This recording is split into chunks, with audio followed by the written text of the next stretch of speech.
Welcome back to Wake Up America. I'm Alex Kramer. Well, the first round of the NFL playoffs is complete, and tennis superstar Novak Djokovic has returned to the Australian Open after his controversial stance against vaccinations. So, with so much to discuss, let's go ahead and bring in ESPN commentator and a former tennis pro, Patrick McEnroe.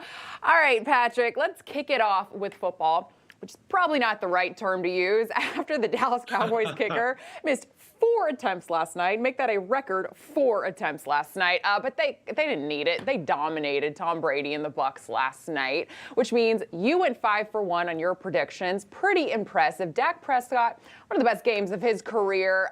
Do you have a prediction, Dallas against the Niners, or is it still too early? Let me just say one thing, Alex. I'm going to say pretty impressive, right? As my 5-1 picks, as in Brock Purdy, yes. Okay, who's the quarterback of the San Francisco 49ers, and they are a solid favorite against the Dallas Cowboys, who played the best game they played all year in just dismantling the Tampa Bay Buccaneers. Tom Brady, I hate to say it, Alex, but he looked all of 45 last night on that field. Of course, he has no help, really, no running game to speak of. So they were just coming after him all night long. And uncharacteristically, Brady threw an interception in the red zone. First time he's done that in a number of years. Early in the game, that was a time, I think, where the Bucs maybe had a chance to stay close. They were just down a touchdown at that point, and the wheels fell off from that point on, and the Dallas Cowboys just took it to them 31-14. And trust me when I tell you, Alex, it was not that close. A total beatdown. And as you said, the only blemish was, I mean, you've never seen it before. This field goal kicker had a great year, by the way. I mean, his numbers were phenomenal coming in. He misses 4 straight point after attempts. Never seen, well, nobody's ever seen that before. Never. It's never happened, ever. Hopefully he still got a job, but that's questionable after what happened last night. Yeah, not a good night for him, but like you mentioned, also just not a good night for Tom Brady. 35 for 66, only 2 TDs. I mean, he just struggled last night. I mean, a lot of errant passes. And let's take a listen to what he had to say following the game. I'm going to go home and get a good night's sleep as good as I can tonight. This has been a lot of focus on, this game, so yeah, it's just be one day at a time, truly.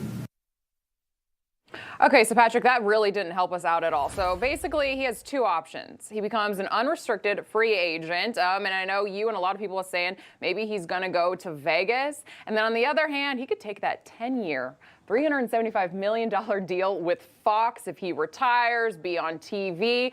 As a former pro athlete yourself, what should he do? Hang him up at this point? Well, I'm a former pro athlete, but I'm nowhere near the stratosphere of Tom Brady, who's won 7 Super Bowls, and he's he's definitively the greatest of all time. So he's got the right to do whatever he wants. There's no doubt about that, Alex. I personally hope that he retires, just myself, just as a fan of what he's done. He's such a competitor. And the reason I say that is just because he's getting older and he's going to have to move to another team. The Bucs aren't set up anymore, I think, to be a legitimate contender. So he doesn't want to stay there for sure. And he actually had a pretty heartwarming final comment to the press. And then he walked off the stage during his post-game interviews, where he kind of said thank you to the local community and to the Bucs organization. So that leads you to believe that he's leaning towards not coming back there. But you're right. The question is, will he come back at all? And there are some other teams that would take him. If you have some teams that have a good offensive line, teams that can run the ball. I mean, Brady can still throw it. He can still throw the ball, as you said, made some poor decisions last night, but I think that's because of the team that he had around him. So definitely he still can play. But and that $300 million contract on TV will be there whenever he decides to retire. So he's got a tough decision to make. Again, as a fan, I'd rather see the all-time greats go out when they're still really, really good. Yeah. And you don't want to see someone go out there when they're a shell of what they used to be. And I think that could happen to Brady if he stays around another year or 2.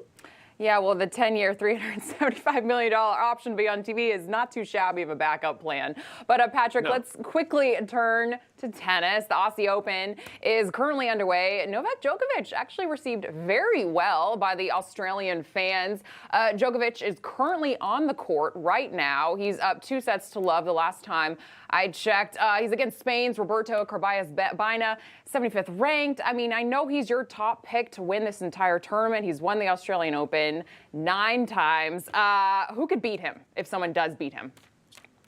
Well, Daniil Medvedev could beat him. He won his opening round match. You remember he played against Nadal in the championship match last year, had Nadal on the ropes 2-0. Of course, Rafael Nadal as well. He looked a little shaky in his first match, but he's coming in a little bit underdone, having actually been on a losing streak. But Djokovic, to me, is still the favorite. He looks really good thus far in this match. That's now nighttime in Australia, early morning where I am in Connecticut. We're covering it from ESPN studios in Connecticut. So our time clock's upside down. But Novak Djokovic looks great. There were some questions, Alex, about his hamstring. He tweaked a hamstring in one of the lead-up tournaments, which he won, by the way. But his movement looks very good. But that's something he's got to worry about long-term as he moves on. And here's a name to look for.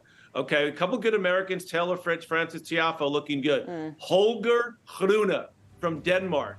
This kid, I actually think this could get to the semifinals or even the final here of this tournament. He could play Djokovic before then.